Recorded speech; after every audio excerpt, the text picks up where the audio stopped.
Squeedo coming at you with the tactics talk, guys. I got a very interesting one here. This is one that's going to cause me to rethink some things a little bit in this game. We've got the CS63 Squash Balls from Clan Senpai with Avoided Donut, who we've seen replays from both these guys. Good players.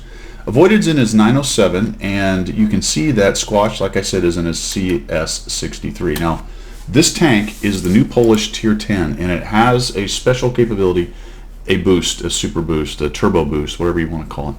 You hit X, much like you do on the Swedish TDs with the hydraulic thing, and it gives you a special mode. So it's a fast travel mode, much like the Swedish tanks do, but when you turn it off, you don't go into any kind of hydraulic thing, you just go to standard mode. What it does is gets you to about 75 kilometers an hour, 74, 75 or so. That is very fast. That is very fast. That's wheeled tank fast. Not quite EBR 105, but it's in the same area. And what that does is it opens up positioning options that you would not have, which the wheeled tanks can leverage, but they have a harder time kind of fighting if they want to get to that position and hold it. Wheeled tank is more able to get there, maybe take a few cheeky shots and then run away. Whereas this is a decently, I won't call it heavy, but it's got good firepower and a little bit more durability. Obviously, let's call it a lot more durability than a wheeled tank. Not quite a heavy, obviously, durability. It's got 2,000 hit points. This is a pure Tier 10 battle. I want to let you watch this on where he positions, but we're here on whatever the hell this is called, Erlenberg, and it's a standard battle. They've spawned into the north, and he's headed over here to the west side of the map where the castle is. I want you to watch what happens here.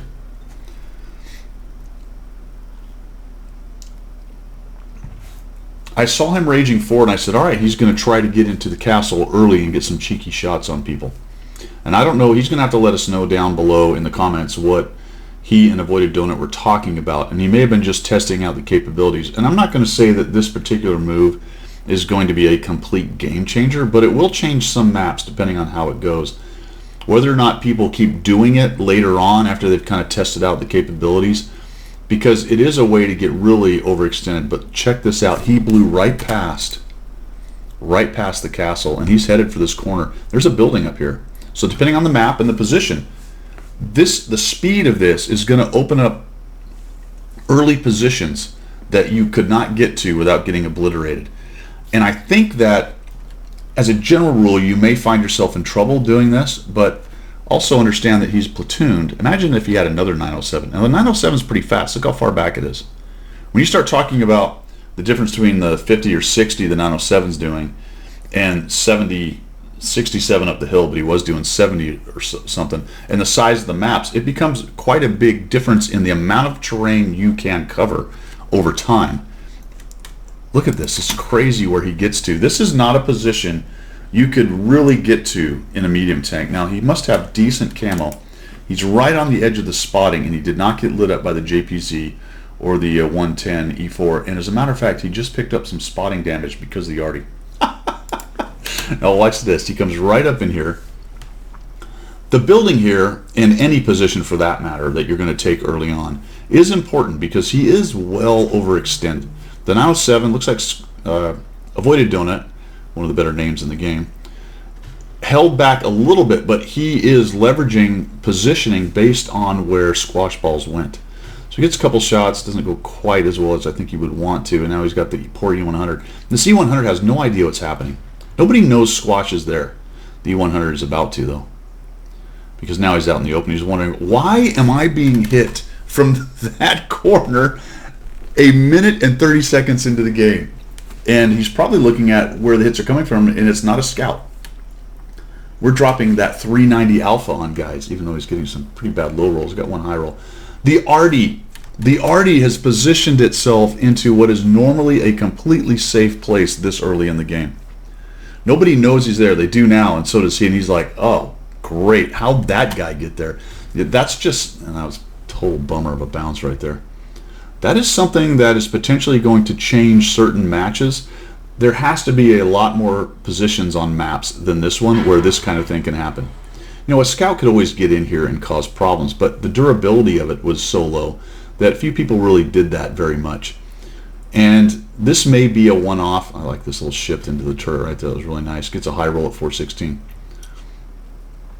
This may be an aggression that won't stand for long, but I think that with this tank, the possibility is just a lot better, right? Durability, some extra hit points, it hits harder, and we're just hanging out. I didn't talk about it, but he hit X to get out of the travel mode so he could. The problem with being in the speed mode is that your dispersion is terrible, so you got to hit X again once you get into your fighting position, and now you're a standard medium tank.